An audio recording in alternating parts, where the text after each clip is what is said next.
And blessed love to each and everyone who do give thanks for your presence with us. You have stepped into the tiger's nest. The Honorable Priest Isaac here with you as we glorify Kadamawa Haile Selassie I in all our doings and sayings. And this evening we definitely will be going into the subject area as it relates to the Honorable King Emmanuel Charles Edwards, his whereabouts, what literally became of him, exactly how did he go off the scene, if he is off the scene. And this is because, of course, it is a question that many ones would ask from time to time, in public and in private. And of course, we are those who speak of him and exalt his name. So, with understanding for those who genuinely want to know, I think it is our duty as well to at least express that. I must say that we have touched the subject on our radio program, specifically on Radio Anu, and of course we have those who listen to the program and those who are a part of our subscription team who do not miss a program whatsoever. Just for clarity for all those who are listening on YouTube, as we have prepared this video exclusively for our YouTube channel, we must let you know that our program, the Mystic Vibration, the Shock of the Hour, specifically for the subscribers, is aired every Monday, Tuesday, Wednesday, and Thursday evening. And for those who have subscribed to the Shock of the Hour, they literally get the program each evening or in the next day, the morning, the rise, as we would say, in their inbox, via email. It is delivered straight to them from myself, straight to their inbox, in their email. And that happens every single day. You get a copy of the previous program, the Shock of the Hour, which is approximately an hour. And every evening it's just a different level. Well, at the moment we are going through the subject of the Bible, reading between the lines. We just completed a wonderful program dissecting the Christ of Matthew in comparison to the Christ of Luke. And prior to that, we were looking at the two floods. There are actually two floods spoken of in the story of the flood of Noah. Well, that is proven. We went through that. I'm not going to try to break that down here. These videos, these programs have not been turned into video and uploaded up to YouTube. That may happen sometime in the future, but I'm just letting you know a lot of the subjects that some people would like to hear us talk about, we have spoken about, and we continually every evening come with something fresh, on the Shock of the Hour. So you can subscribe as it relates to the Shock of the Hour, and all you have to do to subscribe is to just email us and give us your wish, exactly what is on your mind. And remember, it's almost the 21st day of December, the winter solstice hike. And I'm sure many of you have seen the clips that we have been putting out as well on YouTube as it relates to the upcoming hike. If not, all you have to do is visit the YouTube channel, Priest Isaac's YouTube channel. You should visit the channel and see the different clips that we have definitely, given you, so you could see exactly what to expect when you visit us in December for the winter solstice hike. The hike to Green Castle Hill, Mount Anu, the Stonehenge of the Caribbean, amongst the megaliths that are, aligned with the movements of the heaven, the astronomical clock. And as I said, that's December the 21st, morning hike, and December the 23rd, evening hike. And we have created a whole 7-day program around that, our banquet, and you'll be seeing the different sites of Antigua. You'll be definitely getting a chance to, have a dip in the beach. You'll be meeting the ministers of government, and of course you'll be also, speaking to the people. Those of you who are not shy, you definitely will be making some media appearances as well, and you're going to have a wonderful time when you definitely come to Antigua for this 2018. I'm talking about the winter solstice hike, the Green Castle Hill. That's the main event. I mean, you'll be doing other things. You'll be meeting the Rastafari community. Yeah, so many different things we have in store for you. And remember, this is the home of the Tree of Life right now. For the moment, you know what's going on. So still feel free, you know, if you want to come and experience the best. I'm telling you the truth. Yeah, this is the place to be. So definitely get yourself gear. And all you have to do, this program wasn't designed for that, but all you have to do, of course, is to email me, and you'll definitely get all the information as it relates to, you know, what we are offering for this December, the winter solstice hike, the Green Castle Hill. So I will email you the full itinerary and also the cost of everything. All that is all inclusive. And all you have to do is to email me and I will get back to you right away. The Honorable King Emmanuel Charles Edwards. Now let me just say as well that this presentation is not designed to prove or convince anyone of the divinity of this man. I just want to be clear, because we have done that already. I'm sure most who are listening have watched the documentary entitled Seven. Seven has been put into 2 parts on the YouTube.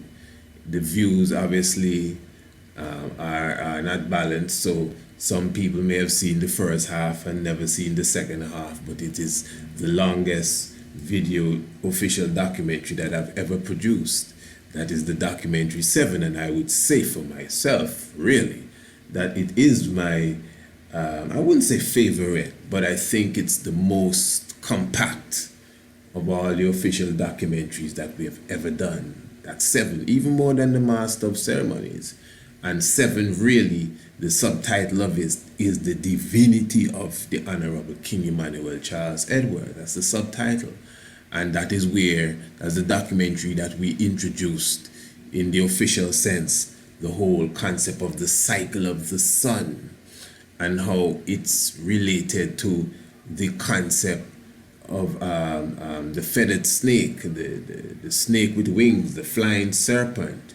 And that's where we linked it with the Tutankhamun and the Lord Pakal and the Gautama Buddha, the faces in the mask, and the same individuals from the ancient times that was considered as feathered snake, who shall return in this modern time as the ancient man without the locks but with beard, and the man with locks and beard, and even the Lord Pakal returning as the Olmec, the forerunner.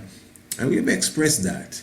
And that brought us home really to the whole concept of the Bobo Shanti and the science of the Bobo Shanti, prophet, priest, and king concept. You know, it is that same documentary 7 where we visited the heavens and clarified that same concept in the heavens. You know, we took that same documentary 7, the Heru and the Osiris and the Anubis concept, and, you know, we broke it down and we built it up. The Shanti Diva, well, that itself was a home run, you know. The Shanti Diva, the Bobo Shanti and the Shanti Diva, when we explained to you under the Bobo tree, you know, Maruk Bull, the Bayon, Bull Bayon, Maruk Bull, the Shanti Diva, the Bobo tree, and everything was perfectly aligned. We even took the ancient pyramid. Everything was perfectly aligned, and in chapter 6, which is, you know, the documentary 7 is really divided into 7 parts, really 8, you know, but you'd have to understand the science.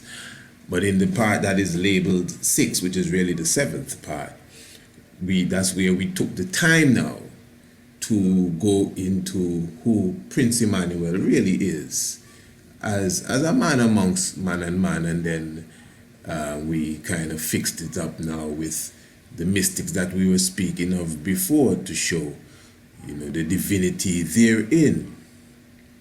A natural human being, nothing to lose your head over. Then there's this documentary that I did, or I should say this episode is the better term, that I did on the YouTube channel entitled Who is Prince Emmanuel?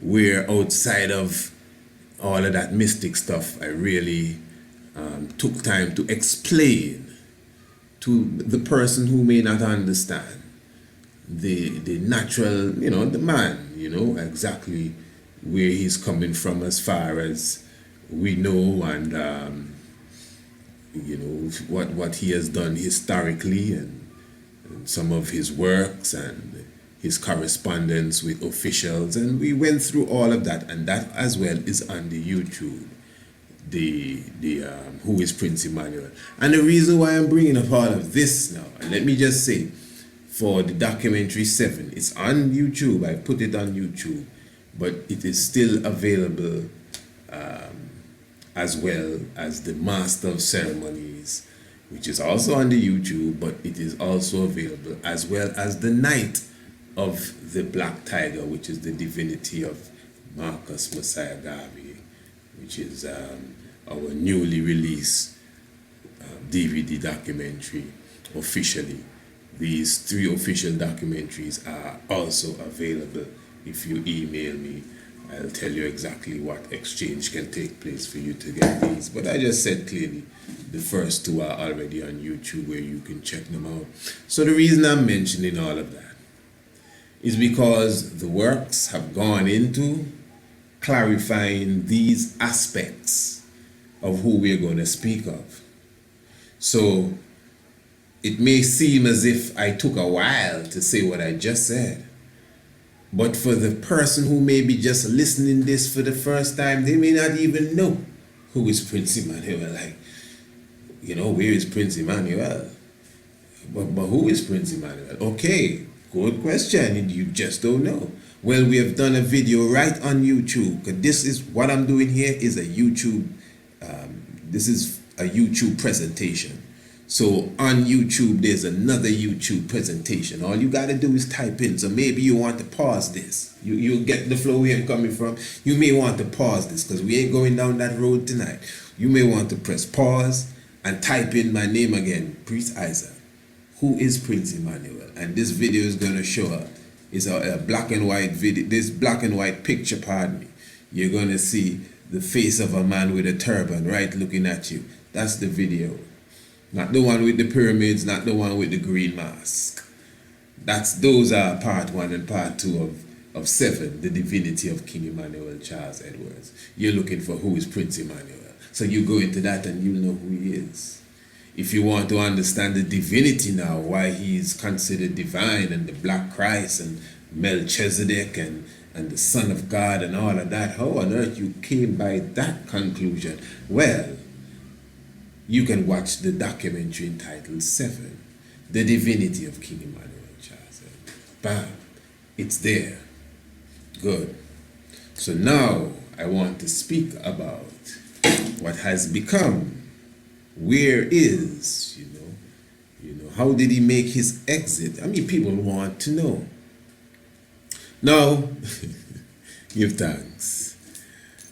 Just in clarity, we consider the Honorable King Emmanuel Charles Edwards as Melchizedek. The Melchizedek concept is the concept of the high priest of the Most High. Meaning that, you see, in creation itself, we got to get this good. This is not religion. This is reality. Life exists. You have a life. You share life with life because life is love. Life is all. We're all sharing the experience of life. Yes, you have a life, as I said, but it's not necessarily your life. Oh, this is my own life. Not necessarily. You're sharing the existence of life. I'm sharing the existence of life with you. We're all in the cycle of life together. Life is like a one thing that we're sharing. That's why life and the word love kind of coincide. Life, love, and live. So we should live in love because we all sharing the one life. So life is real. This life thing, it's just one aspect of the all. and the creation itself of the life. Do you know in certain schools of thought? That's why you got to study, my brothers. I love you and embrace you, brothers and sisters, but study, even if it's God you're dealing with, you got to study religion to the depths. They have a certain school of thought that would tell you that God is not the creator. The Most High then. The Most High is not the creator. And you may flip and say, what are you talking about? Blah, blah, blah, blah, blah, blah. But even when you check contemporary religion or conventional religion, whichever, you would notice that that's there too. That's why you notice in, I think it's the Gospel of St. John, when he says, in the beginning was the Word, and the Word was with God, and the Word was God. And I think it says, he that was with God, also with him that was with God, something of the sort. In the beginning there was nothing made that was not made, meaning that the Word is the maker then. So although the Word is the Word, because the Word came out of the thought, so the God itself was the thought, but the Word came out from that was thought and manifested thing into flesh. But the Word was the secondary source, because the Word was with God, but yet still the Word was God. And everything that was made by the Word and was not made and from the Word. And if you understand, even when you read the secrets of Enoch, it speaks about that too. When he met the Lord on the 10th heaven, and even before he met the Lord on the 10th heaven, not the Lord, God, because on the 7th heaven was the Lord. Read it good in the book of Enoch, the secrets of Enoch, pardon me. Come on, don't tell me you don't remember that. Enoch was taken to the 7th heaven, and after he saw the Lord sitting on the mountain, he marveled and said, wow, what's going on here? And angels flying around, and whoa, this is some deep stuff. And Enoch said, yeah. And then the angel said, okay, let's go. He said, go where? He said, we have to go to the 10th heaven. The 10th heaven? What is this? But this is the 7th heaven, and there is the Lord, marvelous, and all angels worshiping and bowing at his feet. Yeah, the 7th heaven. So what could be on the 10th heaven when the Lord is here on the 7th heaven? You know, Enoch told, the angel told Enoch, on the 10th heaven, there is God. Wow. And then they went up. So when Enoch spoke to God now, which had a face like iron and emitting sparks, that's what Enoch said in his book. When the God was explaining to him of creation, the God said, no, before time he was there and I'm paraphrasing, by himself. There was none with him. You understand? So he called down the great light Adonai. I mean, nobody there but he, But yet still he called in the great light Adonai. It was like a belly, a sea of light, something of the sort. And he said, when Adonai opened itself, out came he, the Lord, in another form. And in that form, he created all things.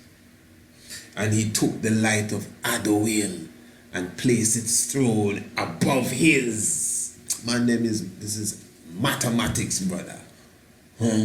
So he was there already,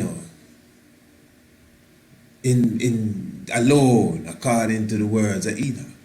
And he called this light, and the belly of the light opened, and he came out of the light in another form.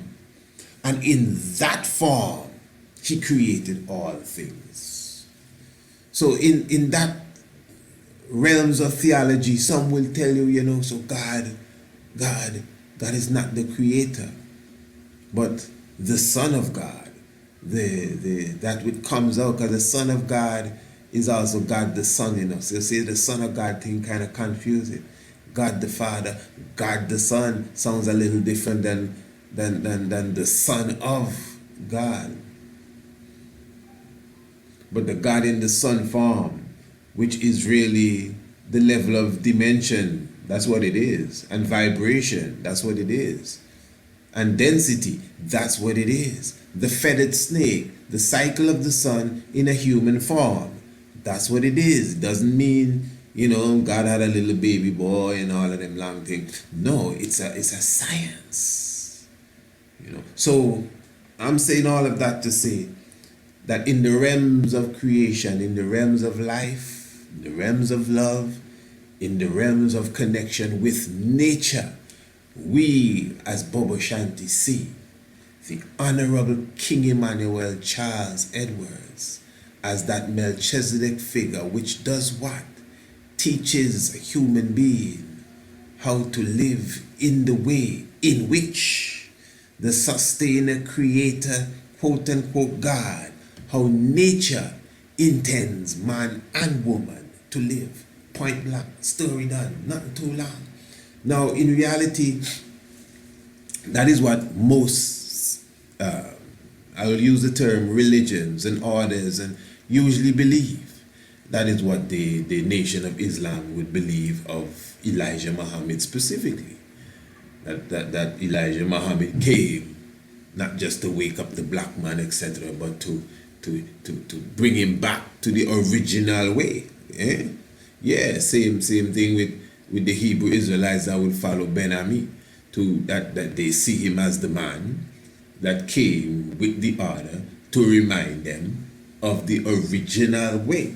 And you could say the same of other people. That's really what it's all about, So it's a real kind of mystic thing in this modern day time. To me, as I said, we just passed the age of the messiahs.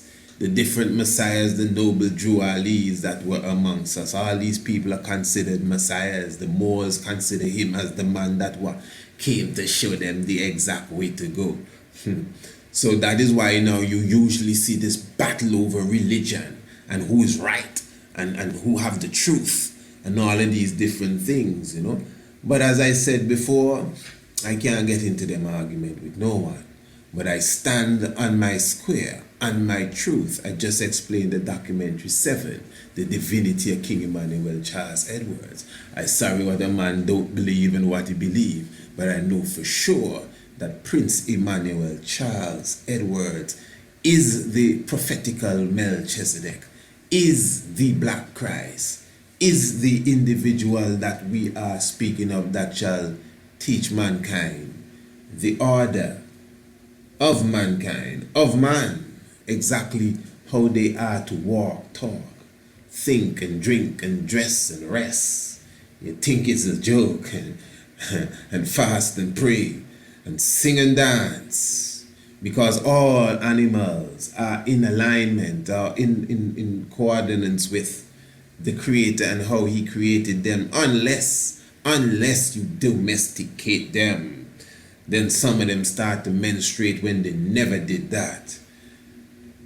Some of them begin to do homosexual things when you feed them a few hamburgers when they never did that. I'm not just pulling that out of the sky. Dr. Leila Africa in his holistic health mentions all of this literally. Tests done in the Brooklyn Zoo, some kind of zoo somewhere in New York. Hamburgers given to gorillas start to menstruate and start to do weird things that they never did before. Hamburgers, because they have been taken out. I'm telling you, I don't know if they starved them for them to eat the hamburger, I don't know, but taken out, I mean, they did a lot of things to us to make sure we ate what they gave us on the slave ship, So taken out of their true way, their true environment, their true cause. Made someone else, and that is what has happened to us. Cause what? Marcus Messiah Garvey came as the Christ, as the Christ that woke up Lazarus. What are you talking about? Lazarus was dead for 4 days, and when Christ came to raise up Lazarus, you know what the sisters then were saying, boy, long time we trying to get in a man. What happened to the phone locker? Long time we trying to get you. If you had only come earlier. And that's a deep science, because if you understand that whole 3 day cycle vibration, That's why the Christ resurrected in 3 days. That's why the Osiris resurrected in 3 days, because after 3 days, after 72 hours, which is the 7 and the 2 again, 7-2, 72 cycle there of the 72 is life, of course, the 72 days, the 1 degree of the sun every 72 years, you understand, the 72 individual that wrote the Septuagint, the 72 at Osiris, the 72 at the coronation of Negus and Agas, so the 72 days is 3 days and 3 nights, or 72 hours, pardon, 3 days and 3 nights, so the 72 now represents a high science, because after 3 days, the life of the flesh is gone. There are certain cultures that they don't eat the flesh after 72 days, because the life of the flesh is gone. You understand? So there's this science. So when it says that Lazarus was dead now for 4 days, it means like, okay, it's beyond help now. We know that Christ can do a thing, but this gone too far. And when he came, he told Lazarus, arise. Now Lazarus got up. Remember, Lazarus was well wrapped up like a mummy. The scripture said that he was bound around his eyes, and his hands was bounded, and Lazarus literally woke up and like a hopped his way to the opening of the tomb, And the scripture says that there was a second command that Lazarus had to give, and that second command was, Satan, release him. And after that command, all the bandages drop off, and his eyes, the stuff came off of his eyes, and his arms were free, because Satan now released him. You see. So that's why we see the prophet, priest, king, man like to jump in, oh, no woman in the Trinity. I passed that stage. I way past that. I shouldn't even mention that and come nowhere close to them talking there, man. Because if you can't read the astronomical clock and know the geometry of the 3 trinities that you see in the heavens, and literally can tell you the 180-degree difference between them, you've missed a few lessons. And this is also covered even in the documentary directly dealing with Empress Menen, woman in Rastafari, in full clarity. So as far as that trinity there, you could see them working together, the Hercules and the serpent holder. The serpent holder holding the serpent, meaning that Marcus Mosiah Garvey is the one that told Lazarus to wake up. After 4 days, 400 years of what terror came upon us, before they took one African from Africa, we were already engaged in war with them. So this was a couple centuries we battling it out with these demons here. And after 400 years, as I said, from the time that the Columbus sailed the ocean blue in 1892. Remember, 400 years even prior to that, 400 years after that is 1892, from 1492 to 1892. It's when Marcus Garvey and Haile Selassie, that's the time that they came in. 1887 and 1892, 400 years after.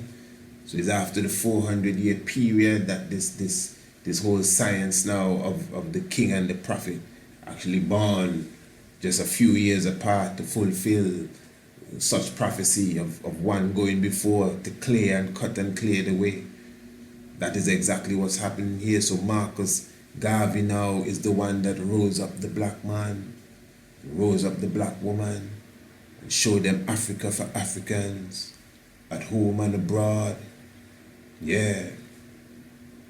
But then, after being wrapped up, yes, they came alive, but they needed another command to take off the mummification clothes, to take off the wrap from around the eye and to loose their hands. Satan released them, and it is the anointing oil from the priests that can run away the spook. It's the anointing oil from the Melchizedek order the Nyabingi order, the churchical order, the order of life in general, again, exactly how a man and woman is supposed to move. That is what cleanses a one and totally remove the evil spirit. This African ancient tradition that the Rastaman has taken up of levity, of connection to nature, of doings and sayings, of wrong and right, of X and R, or R and X we should say, is a very important aspect. It brings you again to your creational self. And we see that the Honorable Prince Emmanuel is the angel that is directly connected to the ether and the astral world, chosen from conception to do this. That's all. Now, we did an episode entitled Zumbi. And in Zumbi, really, that is on the shop of the hour.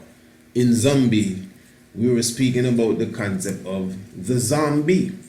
The zombie that you see maybe in Michael Jackson's Thriller and the Night of the Living Dead and all of this kind of weird stuff, That is really a mockery of the ancient god known as Zumbi. What am I saying? Zumbi. You listening to me good?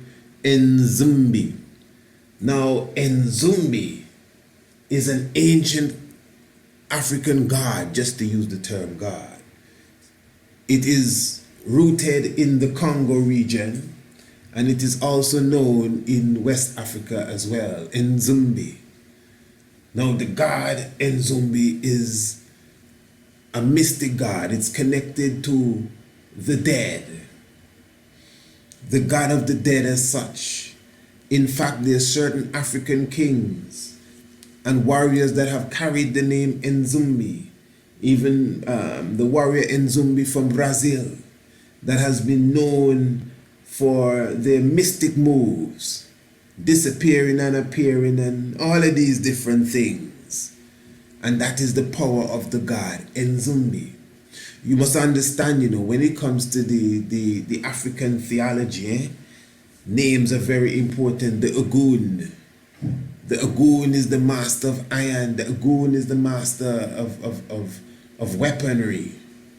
The Ogun, the symbol is the machete and the cutlass, anything, the ironsmith.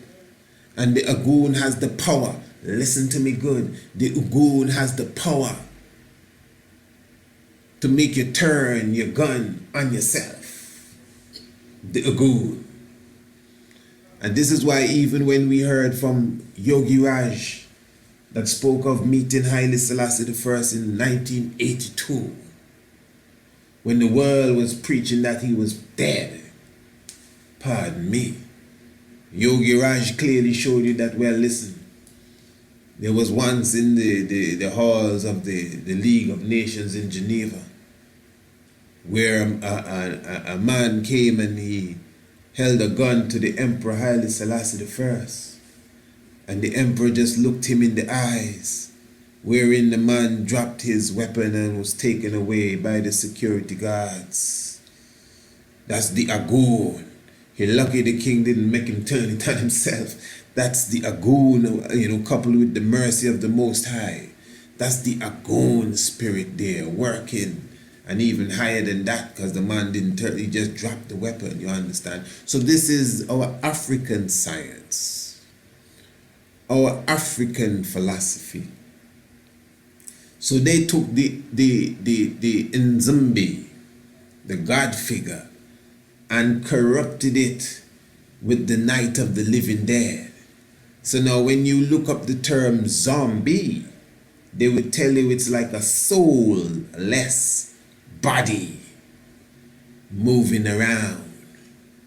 But you see, zombie or Nzumbi is at the heart of most of the mystic activities that we speak about and even preach about. Even in the Bible, when it says there was this storm on the sea, and the disciples looked and saw a spirit. Now, how does a spirit look? That's what the scriptures say. They thought they saw a spirit and it was the Christ walking on the water. You know, now I know that we believe in miracles a lot. And we believe that, you know, it's just the power of God. We got to look into these things good. They have lizards, pardon me, and certain birds that walk on water, you know. And I always say that human beings can lay down in water. Now, laying down in water is one thing.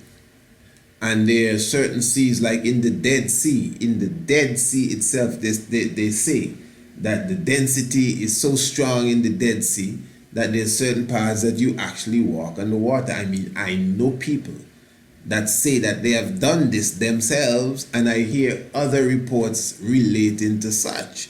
And I've seen videos on that same thing, but the video, you might say, well, you know, somebody can do that.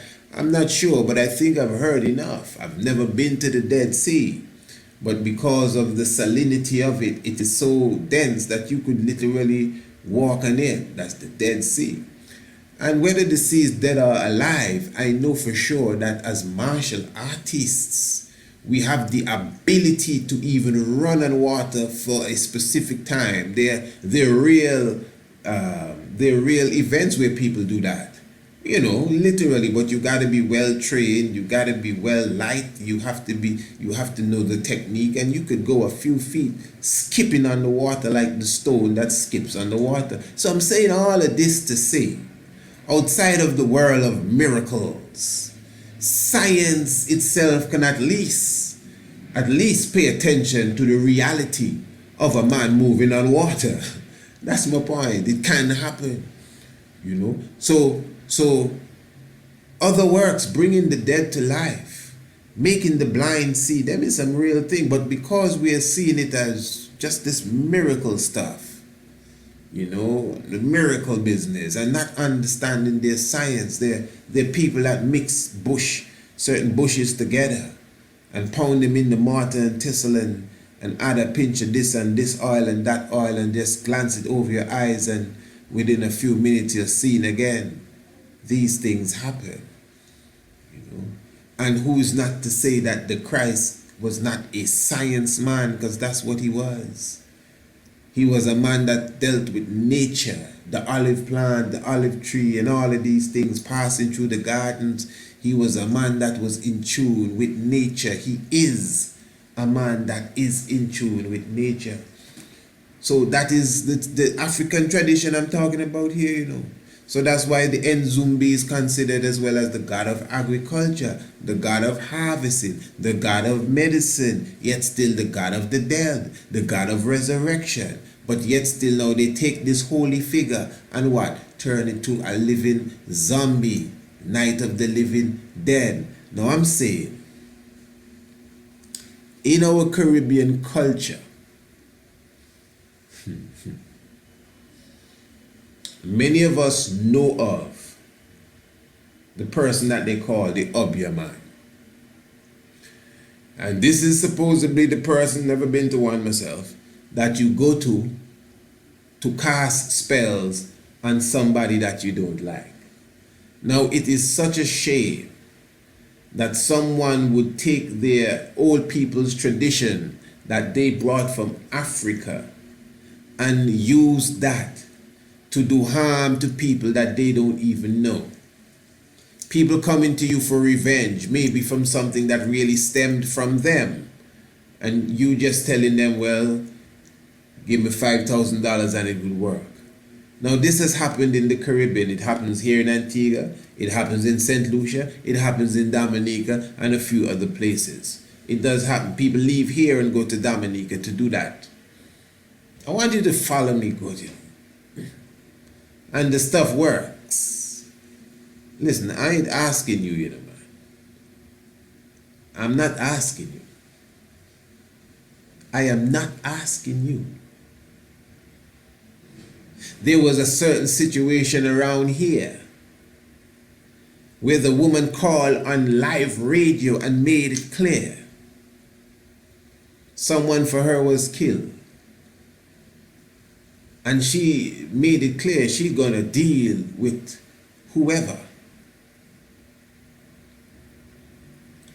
And there was a situation, listen to me good, where the hearse was going around a specific spot in the island called the roundabout. Anybody from Antigua knows what I'm talking about. And a coffin fell out of the hearse with a specific body, a body that was in serious question. Serious question.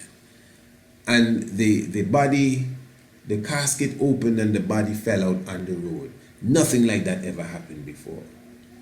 And the roundabout is just facing the opening of the government's house. I mean, we can go into the whole Freemasonic alignment of the city itself of St. John's, but some other time. So this body that fell out at the roundabout, so the people came out of the hearse and they put him back in the coffin and they carried him to the funeral home. Do you know it took years for them to bury that body? Years. Nothing like that ever happened around here. Just years. The body just could not go in the ground. Years. When that body was buried sometime, is it this year or late last year? I think it's this year. It was headline news. It was headline news. You understand? I'm not disrespecting nobody, eh? But a lot of these things have some Dominican connection because it's strong in Dominica. Ain't nothing wrong what I'm saying. I've lived in Dominica, you know. I know what they're talking about, you know. I've lived in Dominica. Yeah, check what I say. I know what I'm talking about. I'm not dissing nobody. I have a friend from right here, a brethren, I should say. And he said he always wondered why his grandmother's grave in Dominica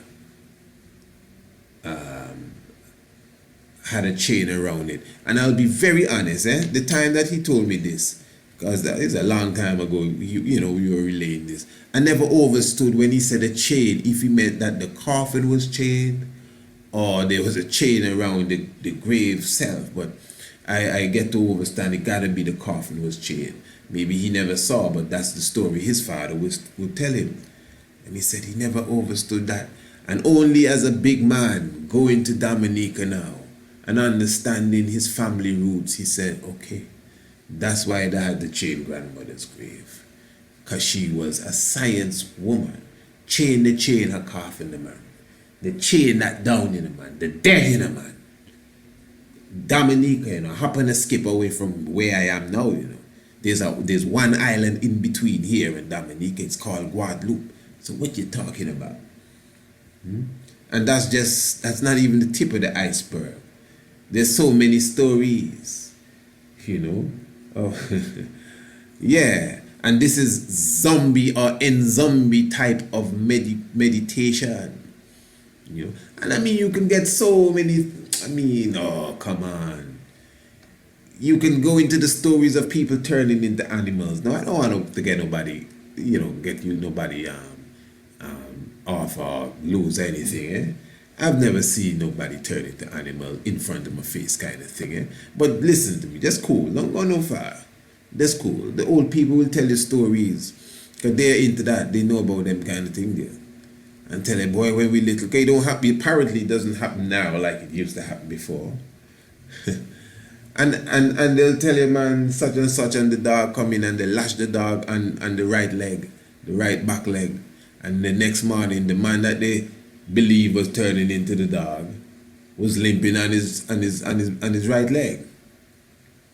Never hear them kind of story? Okay. They box the dog or box the cat in his face. And the cat was bleeding on the left side. The next morning, the woman have a scar under her left eye. And they already suspected it's the woman that was turning into the cat and coming into the house. You know, King Emmanuel don't keep cat and dog, eh? Oh, I just telling you. All that is Bobo Shanty business. No pussy, no dog. Yeah. But anyway, so you may have never seen that. But I know personally I've seen enough to can consider that. I know I have seen enough. Consider that in my own little lifetime. And I've heard enough of them stories all up and down the Caribbean to say, well, there gotta be something about this. But you're forgetting that we left Africa with a certain type of culture. We left Africa with a certain type of tradition. We left Africa with the voodoo, what they call the Opium. Priest Zumbi clearly showed you in the interview, the Opium. The Opium. That is what we left Africa with. So we had a science. We had the walking on water science. We had the science of the dead science. Oh yeah. We had that barefoot tradition that connected us with the earth to do certain things, science. Some of us, as I said, what grandmother taught us, because grandmother would tell it, the sweep in the night, you know. Bobo Shanti do that to it. The sweep in the night. No sweep to the west and the sweep to the south. That's old granny talk. We don't do them things now. We don't bother with them kind of things. We left Africa with that. What is that all about? Don't pass nothing through the window. We don't do them kind of things as a little youth, but we do it now. But all them things Emmanuel teach. Emmanuel teach you where to rest your head and which direction to turn and where not to pee and so on, man. You think this is a joke? What kind of science is this? It's in Zumbi, the god of the Congo.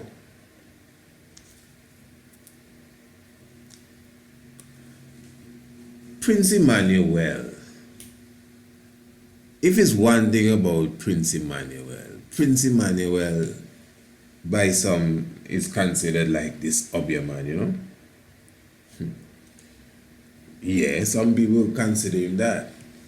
Now, outside of the people, a lot of Bobo Shanti have some different, stories about Prince Emmanuel. You hear all kind of thing, you walk through 8-inch thick wall in a fire and something, and many different things. But I must say, as a researcher myself, I am a researcher.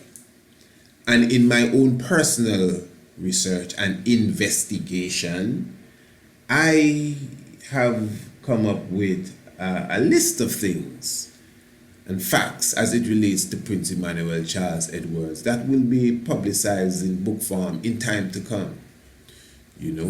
This is my own independent investigation where I examine and cross-examine, sources to look for the reality of what has been told to me.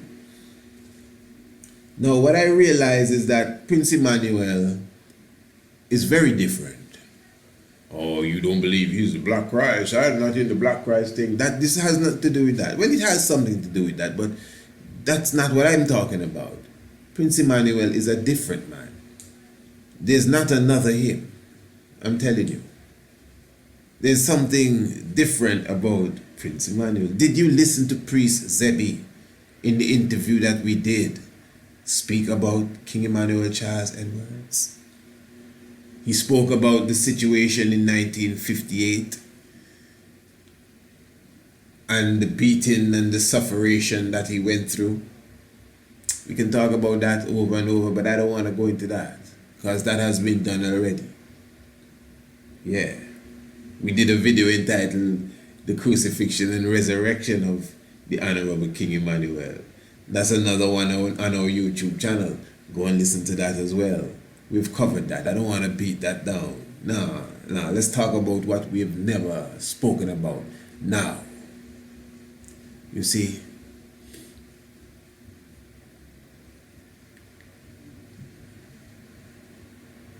Priest Jaman, Honorable Priest Jaman, told me a story concerning the Honorable King Emmanuel Charles Edwards and something that was done when he was a youth.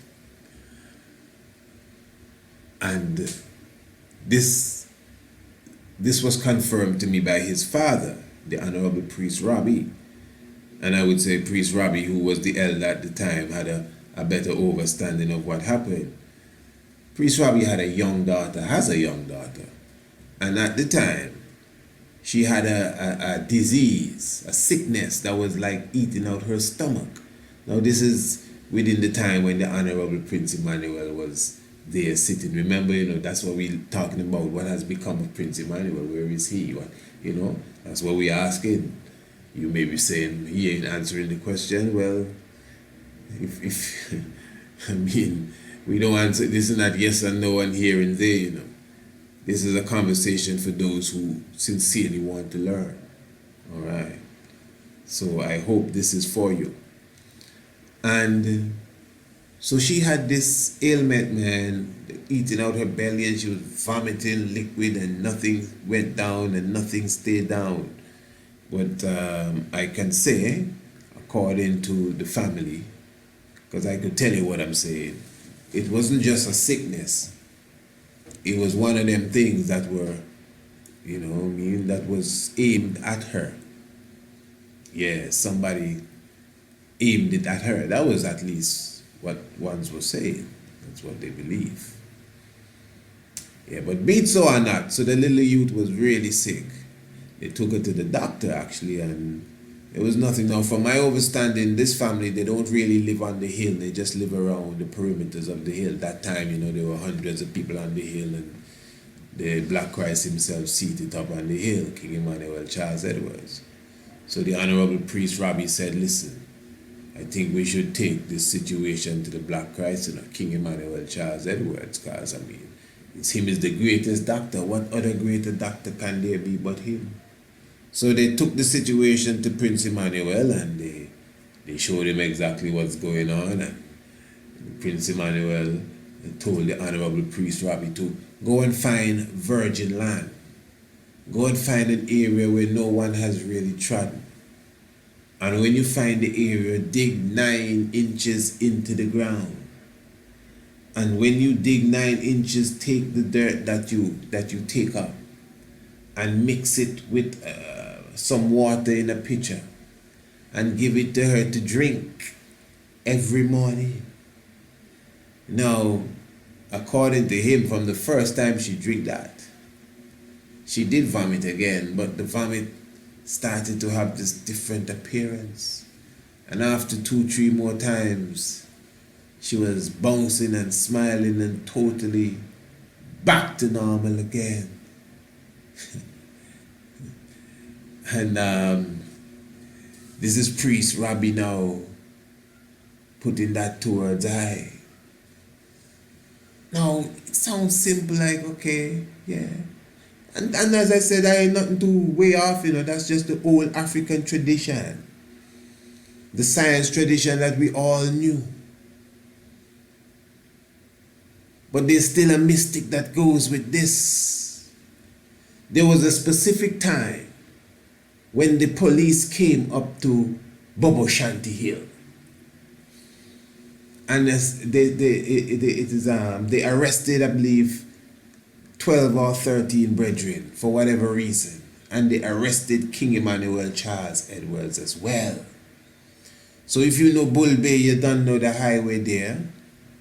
And then you have that ends at the 9 mile. Then you have the 1 mile going up the hill. You pass through the 10 mile or 9 mile community there. And you're going up the hill, then you reach the bottom of Bobo Shanti Hill and you walk up or drive around. That's how it's set. So the police came up to the, Bull Bay Hill. Remember, this is like, I'd assume, the 80s. And when they take the brethren them out now, coming down the hill, the police, like a motorcade of police, they have 2 motorcycles, 2 police motorcycles now, coming on the highway. This is in Jamaica, the highway, talking about coming from east and one coming from west. 2 police motorcycles. They ain't got nothing to do with one another. They ain't got nothing, they're not on the same mission. But whatever happened, whatever car run between them, the both of them ended up colliding and dying in front of the gap where the motorcade of the police officers would come down, that were coming down with the Bobo Shanti them and King Emmanuel Charles Edwards. So much so that the people in the village were ranting at the police officers, asking them, what make you trouble the Bobo God? Look what happened to you now. And what I'm telling you, I didn't just get it from Bobo Shanti or members of the EABIC. What I'm explaining to you, I also got from people that are not Bobo, not Rasta, that live in the community and saw everything happen the day it happened. Remember, it's 2 police died in the gap, not affiliated, one coming from east, one coming from west at the same time that the police, raiding police, bringing down the Bobo Shanti there off of the hill. To the point that even the people, the citizens in the village pick up the vibes and say, what? Look at that. You see, it's no wonder people will say certain things. Because you see, even the Honorable King Emmanuel Charles Edwards, remember, if we look at the diplomacy of him, that's why I said you should watch the documentaries that we've done and the episode. When you understand the diplomacy of him, there's no mistake why they dropped a bomb in Bull Bay. A bomb, this is known, a bomb was dropped in the Bobo camp already in the early 80s, early or late 80s. And helicopter passing over the camp literally dropped a parachute with an explosive device in the camp yard. It was Priest Headley and Empress Maisie that were sitting on their porch or veranda that saw the parachute with the lights twinkling, falling.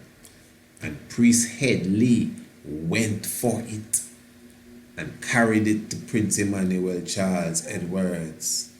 And Prince Emmanuel said that he disarmed that already. A man that worked at Up Park Camp, this is King Emmanuel. In fact, it's in the 40s, King Emmanuel said he was at Up Park Camp. He was about 3 stories up on a building, and he fell off of the building.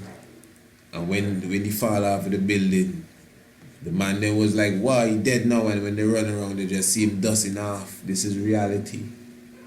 You check it. And there's a story like that in one of the Gospels that were taken out of the Bible about Christ and his brethren fall off of the roof. And when he dropped on the ground, Christ brought him back to life, Just to show this, I didn't say Prince Emmanuel dropped on the ground and came back to life. I'm just showing you that when he fall off the building, the brethren them around, this is in the 40s now, man. The brethren them around was saying, no man, he dead.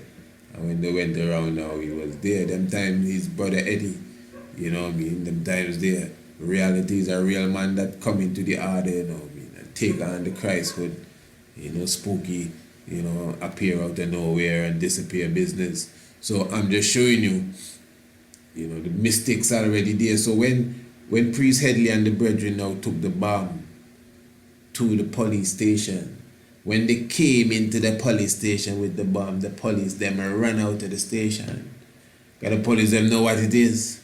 So like, who we coming here with the bomb? They run out of the station and leave the bomb with them in the station with the bomb. Remember, Emmanuel just see the bomb, and he tell Priest Headley he done disarm that already. You understand? This is reality. It's make up story I'm making up, This is history that has happened already as it relates to the Honorable King Emmanuel Charles Edwards. You understand? And just to show you the dynamics then, if a man want to say, of my investigation, there's a Bobo Shanti known as Bobo Quake. Every Bobo know Bobo Quake. And Bobo Quake got that name Bobo Quake because he ran into some problems with the police officers, with the government, with the authorities. And he went to the Honorable Prince Emmanuel Charles Edwards, and he asked Prince Emmanuel Charles Edwards for assistance in bossing this case. As you would believe, several ones have appeared before the Honorable Black Christ asking for assistance to cut and clear on some sort of court case, as you would expect. So the Honorable King Emmanuel, showed him what to do, and with the science of reading Psalms 9, 35 and 68 on the day, when one is ready to fulfill the day of the court, read them Psalms. And he read the Psalms, and he said when you reach the court door, just slap the door with your right hand. And Bubble Quake did all of that, and King Emmanuel done tell him that the earth going to quake at midday. The earth going to quake at midday. And history show that even Bubble Quake was telling the judge, my lord, the earthquake going to hit at 12 o'clock, and saying it in confidence. I know Bubble Quake, and I know Priest Price. And you may say, what Priest Price have to do with this? Now, here you go. Priest Price now, he have his own version of the story. Because when he hit the quake yet, Priest Price is a priest from Trinidad. And Priest Price was staying at Bubble Hill at the time. And at that time, he was a royal guard. Now, as the royal guard, in the morning, you come and bring a report to King Emmanuel as it relates to the day prior from the guard house, because, people and visitors come and so he's a royal guard. So, Priest Price at the time, it was a service that was being an all-night service. He said he was carrying the Thursday evening. This is Priest Price's word to me. And he said that before the service, the Honorable King Emmanuel told him to read 7 Psalms every hour until the morning. Now, this is not something regularly done in the evening service. It's more like chorus coming down. But Priest Price said he did what was told to him. And he said in the morning, which is Friday morning now, when he went in after the service, he went and he took a nap. And it was Friday midday. At midday, the Bubba Shanty blow horn and beat the bass drum 7 times. The shell, do do do do do do do do do. And he said, when that horn was blowing off, that woke him up while the earthquake was taking place. That's the Friday morning after the evening service that he had, when he read 7 Psalms every hour as the Black Christ told him. He said the midday he woke up with the earthquake and the horn blowing and the drum beating, boom, boom, boom. 7 times it goes in the circle, and then he got up. Now at that time, that earthquake was the same earthquake that gave Bobo Quake his name. So at the same time, Bobo Quake was in the court telling the court judge, the quake is coming, because that's what King Emmanuel told him. And just to show you it's not no spooky, you could see King Emmanuel also put other things in motion to make sure the earthquake. He tell the man what psalm to read and when to read it, whether you believe this or not. Because this is history, because even in the newspaper, pictures were shown of the judge running off of his bench during the time of the earthquake when it took place in Jamaica. Now, I'm just showing you that what I am saying here, it's very easy for a person to say, oh, come on. I mean, were you there? And I wasn't there for nothing, I'm saying. I wasn't there for anything that I'm telling you. But I mean, it's obvious, eh? Let's be clear.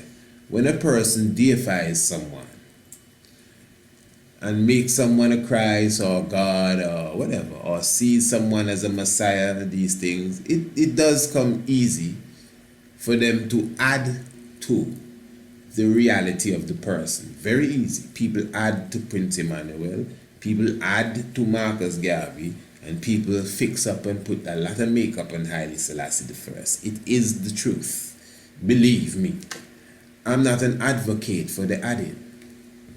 There's nothing that I just told you that is untrue. I'm not an advocate for spicing up nothing. But I know that the mystics do exist. I know that there are people amongst us that radiate at some high frequencies, and certain mystics do surround them. Come on, let's be real. And there are other stories I could tell you, but because I have not verified them as yet, I still keep them to myself. That's how serious I am about the truth. But then when you get, the account from different witnesses, you'd have to, look at this in perspective. That's why I could tell you who tell me what. And when they tell me Priest Bob, the elder who has made that transition. Priest Bob said when Joe Williams came and they burned down Bakawal in 67, dates and so I can give you. He said no, they did have another camp. And they were marching, I think they spent the night outside, and the next day they marched single file to a next camp that they had. And he said the police were driving behind of them slowly and following them to the other camp. Now anyway, it was a lot of them. And he said, Prince Emmanuel, he's 67, left them and just told them to go to the camp. And he just took some sort of detour. That's what Priest Bobby said. And he said that they went to the camp, and the camp is fenced, and they went in. So after a while, the day passed, the sun set, but all the time the police were outside the camp. They surrounded the camp, and they were there for a while.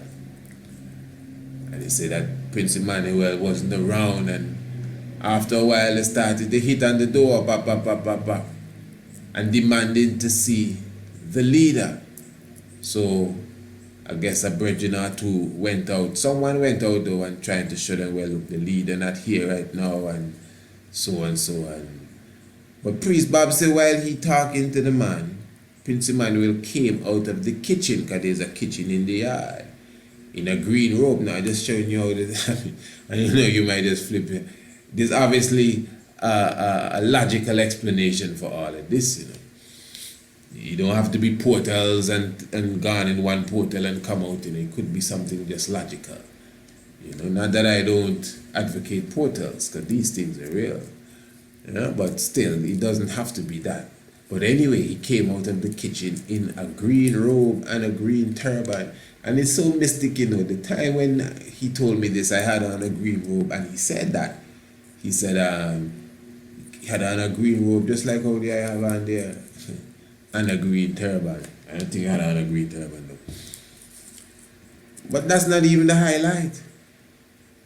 When Prince Emmanuel went out speaking to the officer, Priest Bob said the officer started to beat himself with the bayonet, the stick, the police nightstick or whatever. Started to beat himself with the stick while Prince Emmanuel talking to him, and after a while he round up all the police and they drive away.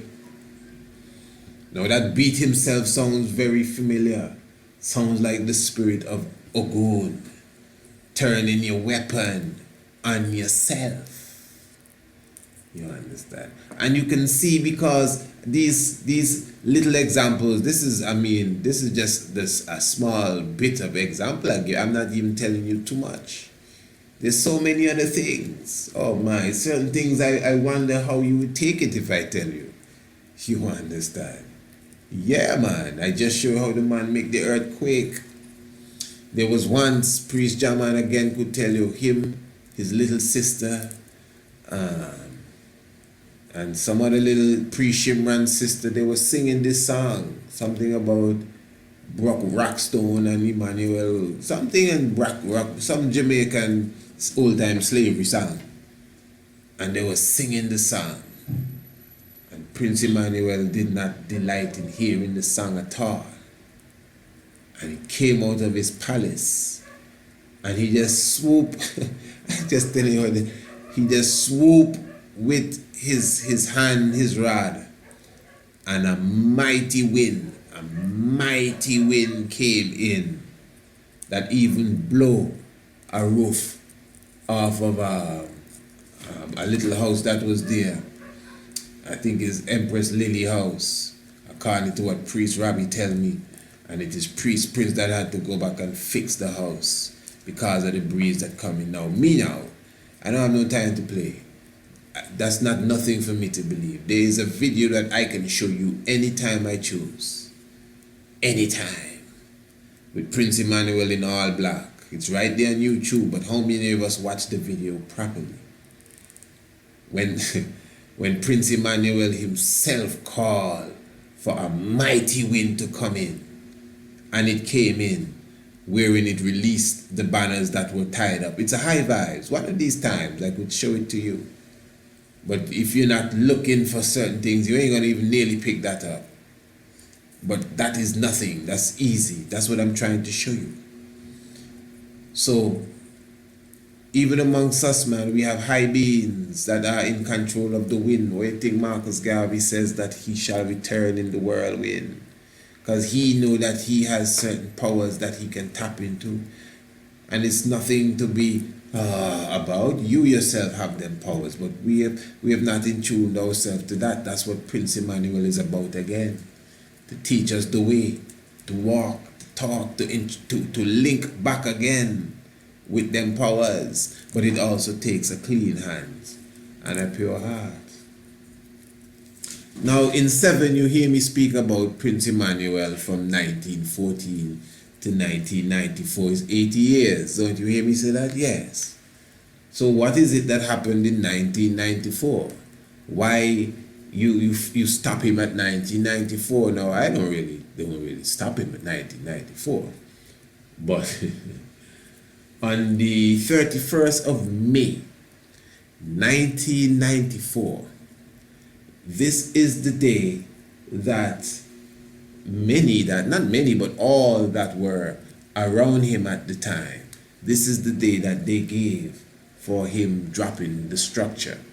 Now, dropping the structure is a phrase that Bobo Shanti use, dropping the structure, we don't want to say pass on, and we definitely don't want to say dead, so we say that King Emmanuel dropped his structure. He didn't disappear. No angel came for him and he flew away on his wings. Nothing at all, nothing extra. He just dropped his structure. He laid down his flesh, so, and then, we're going to be quick to make, but listen, man, God can lay down his flesh and pick up another flesh and all of that. And yeah. But honestly, no need to make no excuse, brother. Because this is the thing. This is why some people ask this question. Because we've been given this falsified version of quote-unquote God. And that is why I always say Haile Selassie is God, is an equal sign. And you have to comprehend who is God first of all, because we've known God for a long time.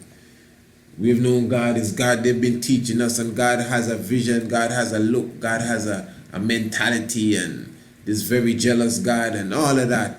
The God has a personality. And is it fair to align Haile Selassie with this God? Haile Selassie is beyond God, to be very honest, This God thing beyond God. I'm sorry if it hurts your feeling, but that's how it is. And God is Oden, General Oden from the Norse theology. So then again, this is an insult altogether. Oden, Godan, good God. Yeah, so that's another level. But that whole concept again of the eternal and the concept of the flesh and moving on and picking up another flesh, that's just reality. It's nothing to get spooked out about. It's Western literalism and Western Christendom that has plagued our mind, that has put in us the whole this spooky concept now of the God and Jesus being taken up in the sky and he coming back and all of them kind of things. Yeah. So we have adopted a lot of this philosophy. That is why when they reported that Haile Selassie again, quote unquote, died, Many Rastaman they turn back, Even Prince Emmanuel time, when Prince Emmanuel dropped his structure, the very day enough man start walk out of the yard. Enough man, right away. Yeah, because they didn't expect that. No man, he's supposed to live forever. Selassie is supposed to live forever and never die. Yeah. So let me just ask you, even if you live for 1 million and you die, you still die sometime, Live forever, never die. Okay. Yeah. So a lot of people lose faith because they see Selassie as, well, God. And Emmanuel is Jesus. In fact, he was supposed to resurrect in 3 days. Just like we were talking earlier about the 3 days. And after 3 days, you don't expect to come back alive again. When Marcus Garvey resurrected us after our terror, nobody expected to see us come back alive again. So, but we expected to see Prince Emmanuel come back alive. Yeah, man, no, 3 days. I tell you the truth. I'm not making up no story here. I'm not lying on no one.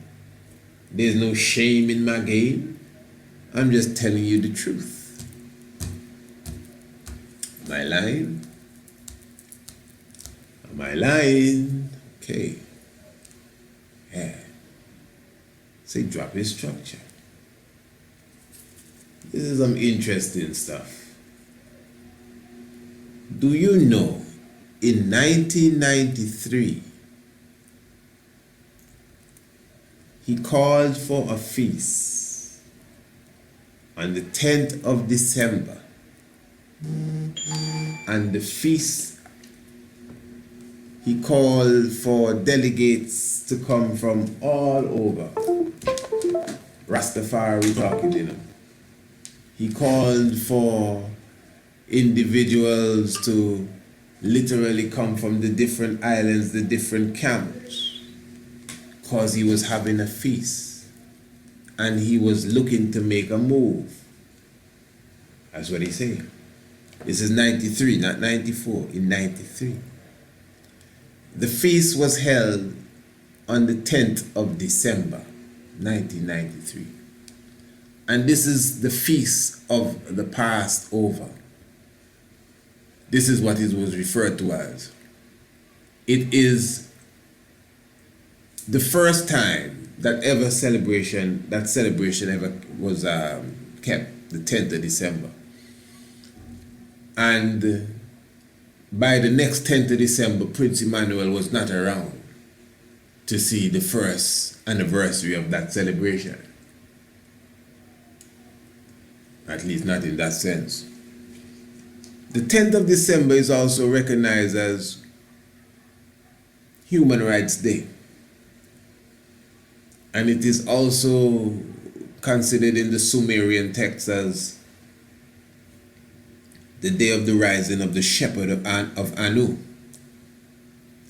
It is actually the day when Orion, the constellation, arises, the 10th of December. The 10th of December is the day when the constellation Orion rises up.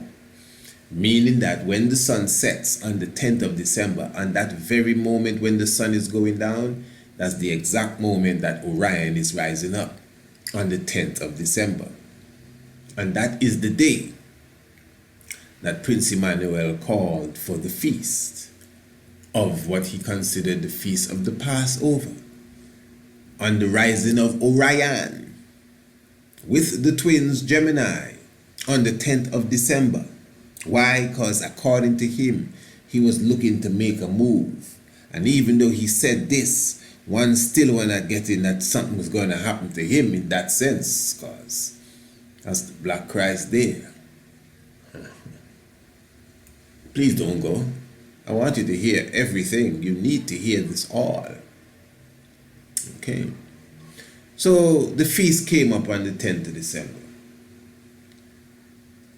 Now, when I was just coming into Bobo Shanti, the man, you know what I mean? So around here, Bobo Shanti, there was no Bobo Shanti around here. So it was always this kind of wrestling with the elders, So ones would tell me, boy, Prince Emmanuel dead, boy, and I will be like, hey, boy, I'm not into that with nobody, brother. Ones will tell, and this is mystic because I coming into this in 96, 97. So that's just a few years after 94. So it's like a fresh thing doing. Like, boy, what you talking about? You on Capleton and them and that, alright. So, yeah. Ones would tell me, boy, Bubba eat fish, And I was denying that. I would tell them, no, Bubba Shanti can't eat no fish. Fish is a dead animal, because them times I'm burning fish hard. And I still burn. Well, I don't burn the fish no more, because I love the fish. The fish is my brother. But I definitely burn fire and eating any animals. Yeah, man, I ain't big enough. Nobody eating no fish. I don't care what you say.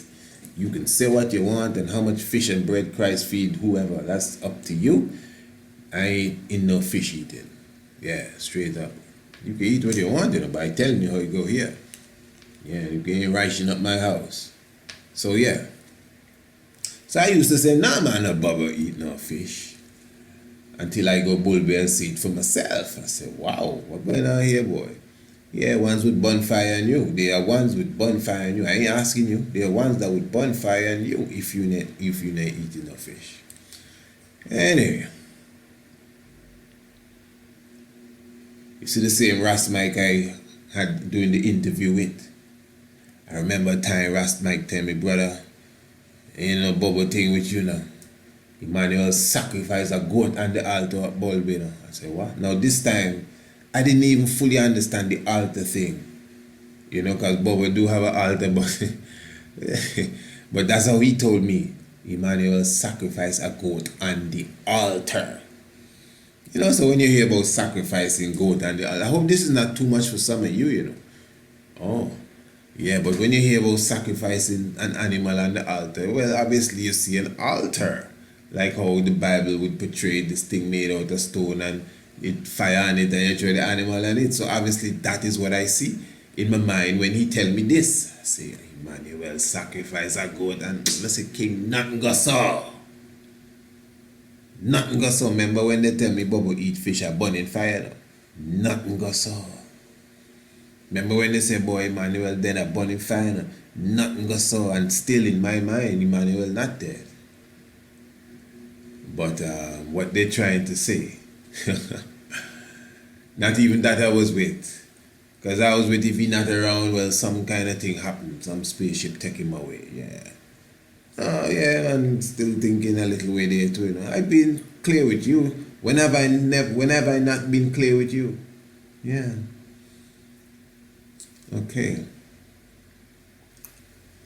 So at the feast of the Passover, do you know that on the day of that Passover, a goat was killed? I'm telling you. And some of you might be saying, what? Which part? Right on the camp yard. Bobo Hill? Well, yeah. And some chicken, some cocks specifically. Priest Morgan. I'm not saying nothing about the Honorable Priest because I've done an interview with him when he gave me all of this information. It is just that the interview has disappeared. Priest Morgan, the Honorable Priest Morgan, who's one of the caretakers of Honorable King Emmanuel Charles Edwards in the 90s. Priest Morgan said that they sent them, King Emmanuel sent them into the country. I hope you're taking this in good enough. King Emmanuel sent them into the country to a specific place where they met a specific woman to buy the goat and the cocks. And when they went, the woman asked them who was going to die. That's what she says. Goat and cocks. Who was going to die?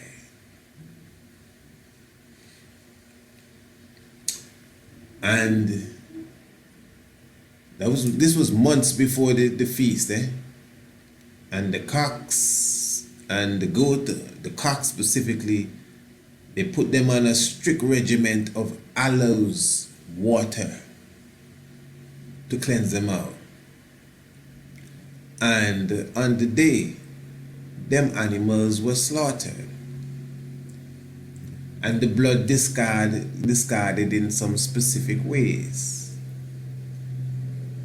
And they were cooked as well, because according to some Bobo Shanti, that was one of the biggest celebration ever.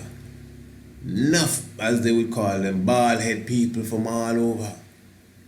And how mystic it was that that food was there, plus the idol food was there, as if it was a choice that you had to make. But obviously, the guests themselves happy to see them kind of food too, because Prince Emmanuel always opened his gates to the people. But never ever before was anything like that ever done, and never again after. But this was a special feast. This is the only time he attended this feast, interestingly.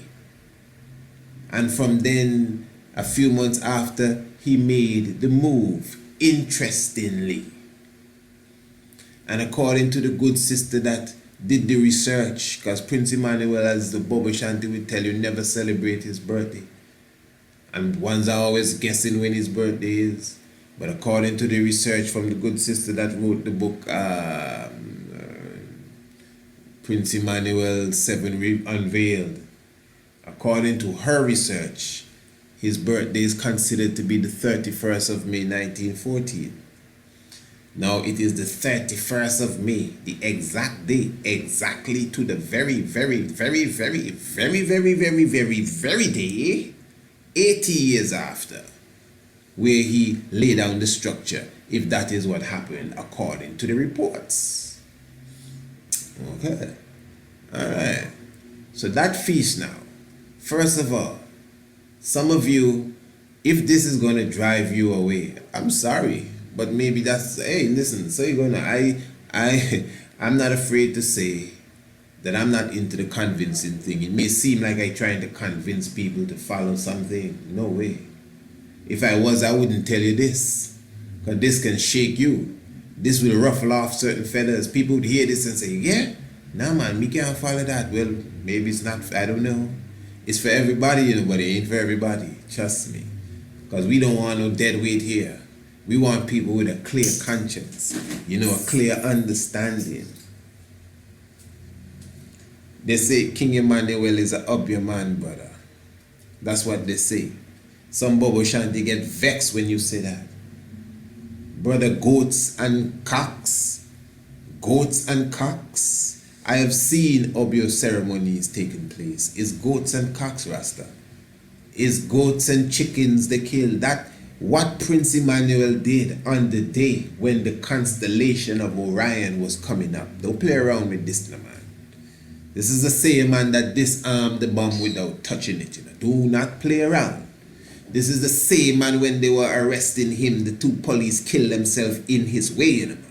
Don't play around. He had the police beating himself too. This is not a joke. Remember when they beat him to a pulp according to Rex Nettleford, and they took him to the morgue to bury him. When they opened the ambulance at the morgue, he was sitting down in sweat and blood.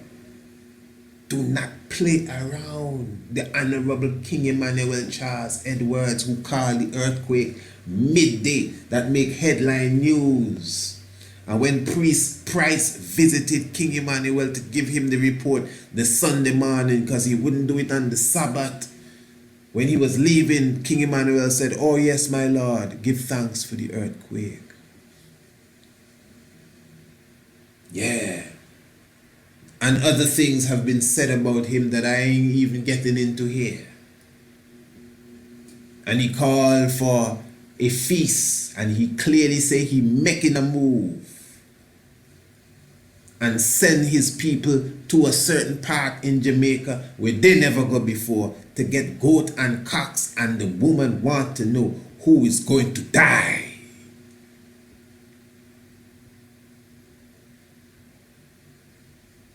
That's not voodoo. That's not the Orisha business, goat and cocks. That's what they do. Emmanuel is a real man, boy. I can't, I don't know what you can see and what you can't see, brother. And as I said, if this hurts your feeling, I'm sorry. But it doesn't hurt mine at all. Because I've killed religion straight up in myself, I'm telling you. I know that hurts too, but just understand what I'm saying.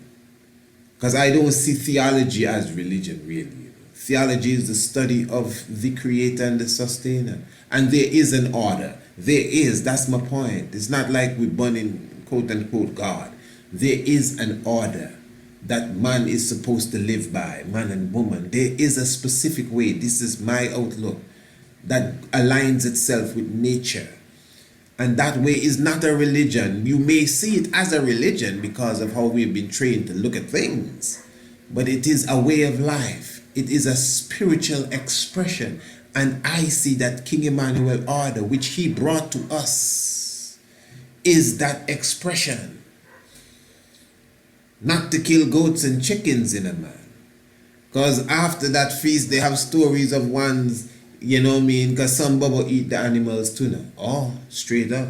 And they had stories of ones that were banned from the hill for trying to come in and do the same thing again. Banned from trying to do that again. So that was not that ever happened again. But it happened on that one sacred night, when the Orion constellation was rising as the sun is setting, Human Rights Day. The Sumerian tablets expressed that day as the day of the shepherd of Anu. The shepherd of Anu. The 10th of December. Bobo Shanti, this is more for us, you know. This whole reason in here. But it's good to tell the truth. Ain't nothing to hide. What you shame of? Some of us have to return to our African tradition. The whole spiritual movement. The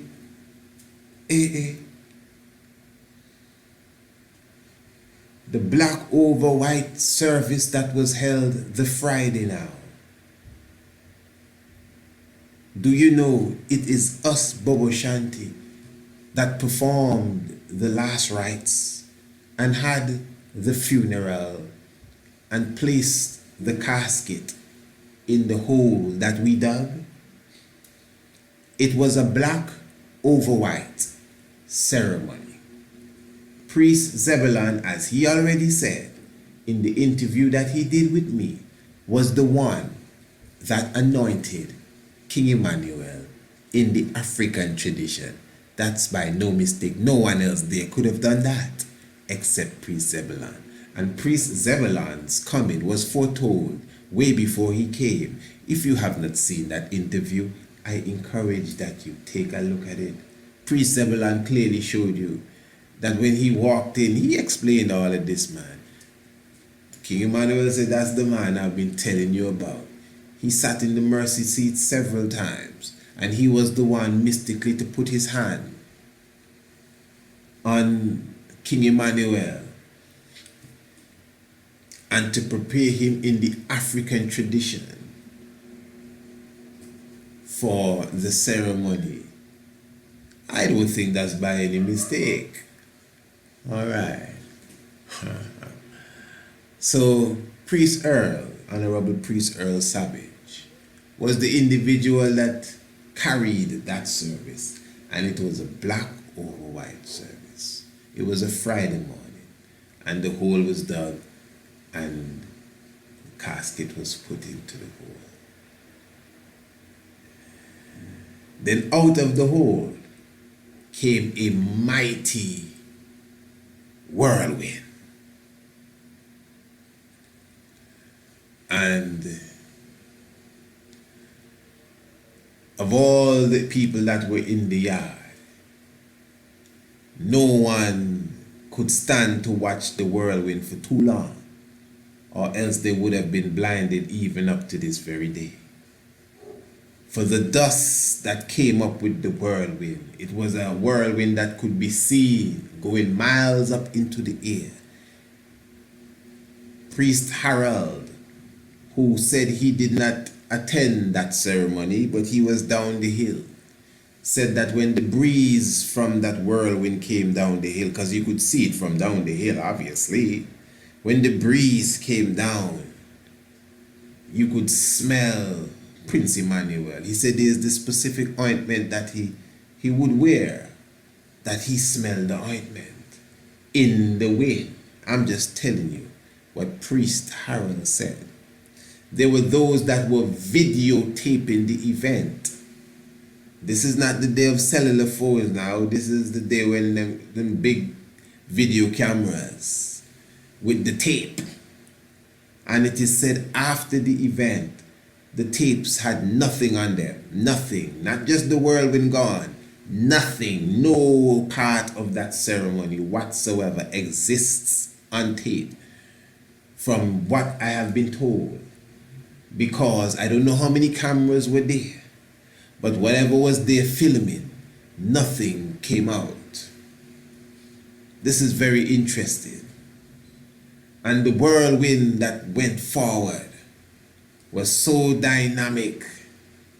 And it happened at the moment when the first bit of dust was thrown into the hole where the casket was.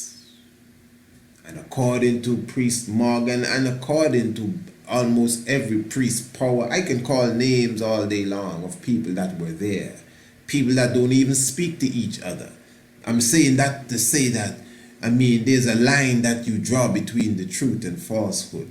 No set of people gonna come together and concoct no story like this. People that even from them time up to now not even talking to one another. People that can't even agree on nothing else can give you the same account of what happened on that early June morning now, when the casket was put in the hole and they threw the first dust on it. It was catastrophe afterwards. Houses and so were damaged because of the mighty wind that passed through, that could be seen all around the mountain. Darkness came in like a flock of birds coming in. The only thing missing is the rain. Now tell me, remember, this is not no make-believe. This is not no Bible story. I could add things to it. Okay, let me add this. Let me just put this in for respect. There's an empress named Empress Rachel. Now she's the only one, not Empress Rachel, please pardon me, Empress Phyllis. She is the only one that gives this account that I've heard. The only one. And I've mentioned this on the interview with Prince Emmanuel. And she said that she saw the Black Christ going up in the whirlwind. No, I wasn't there, so I surely am not here to doubt. And as Prince Emmanuel said, everybody see what they see. And to be honest, I don't think it's something anyone should try to doubt. I don't need that to really mean anything to me. To me, the events alone show you that this is something outside of the natural. Whether you see Prince Emmanuel as God, as Christ, as whatever you may think, it is obvious that he is not as regular as some of us would like to believe that he is. Now, I'm a strong advocate for Haile Selassie I being alive. Trust me, Haile Selassie I is alive. I mean, well, whether you believe or not, and to me, as a Rasta man, I think it is my duty to promote that. Why? Because you can't prove that he dead. That's number one. Nobody can prove. Anybody can prove. No human being can prove that Haile Selassie is dead. Nobody. No one. No one. You can't prove it. That's for sure. Even if it was so, it can't be proved. You gotta do better than that. And not only can't we prove that, we have evidence that he was seen after they said that he was dead. And then we're dealing with Haile Selassie, man. Negus and Negas. To me, that's a totally different story altogether. So I think that is, and they have people on the planet that are older than him. And in Ethiopia, it's known for some ancient ones to walk away and you never see them again. Elephants do that. Come on. You don't got to get spooky to say that Haile Selassie live. You know. Marcus Garvey lived too. Do you know they had a man named Isa, a businessman, a wealthy businessman, who said he went to Japan. This is a few years after they say Marcus Garvey passed. Maybe about a couple, just a couple maybe, you know, 10 or so. But he said still, it's still relevant, that he went to Japan and he saw Marcus Garvey at some banquet or something with a Japanese prince. And he put up a certain amount of money in Jamaica, said, anybody that can prove Marcus Garvey dead, I have this money here for you. You know? And I would admit that was a few years ago at the time, you know, maybe the news of Marcus Garvey passing on was still fresh, like about 10 to 15 years, but this is historical facts. Isa, I-S-S-A, a businessman, a kind of Arab something businessman in Jamaica, that's just the fact. You know, so we're dealing with mystic people. You know, all I said about Prince Emmanuel, Charles Edwards, keep in mind, the concept of laying down your structure has only become spookified by Europe and their religion. That's all of that is religion. And virgin birth and them is religion thing, man. That's not an ancient theology or philosophy that is seen esoterically and manifested into history, but in a natural way. That's theology, you know. So nothing spooky here. Nothing wrong to lay down your structure and pick up another one. It's just a natural thing. And yet still even the philosophy of King Emmanuel, you know, speaks about them crucifying Christ and he looking on in another flesh. We tend to forget that part as Bobo Shanti. But I think it is obvious that he is a different human being. The energy and the mystic and the mystery and these vibrations that obviously follow him, it is not natural in the sense that it is regular. There's some kind of spark that's moving with the Black Christ, King Emmanuel, Charles Edwards, you know. And what the tradition that he carries out, even down to what happened on the 10th of December, again, you can link that with West African tradition, which some of you say we need to pay more attention to. Yeah, I ain't telling nobody to kill no chicken or no goat, you know, for sure. But we ain't talking about nobody, we talking about King Emmanuel, who know what he was doing, when he was doing, and aligning it perfect. Because no Bubble can doubt nothing I said tonight, you know, can say, well, it's not so it go. You understand? So there's the science. And the whirlwind that came after. I just tell you, I had a brethren that say he don't know why they put a chain around his grandmother coffin, but now he understand. The whirlwind, man. And as I said, still to be honest and full here, the powers that you see that I explain, at least what I've explained tonight about the Honorable King Emmanuel Charles Edwards. Keep in mind that they have many mystic people on the earth.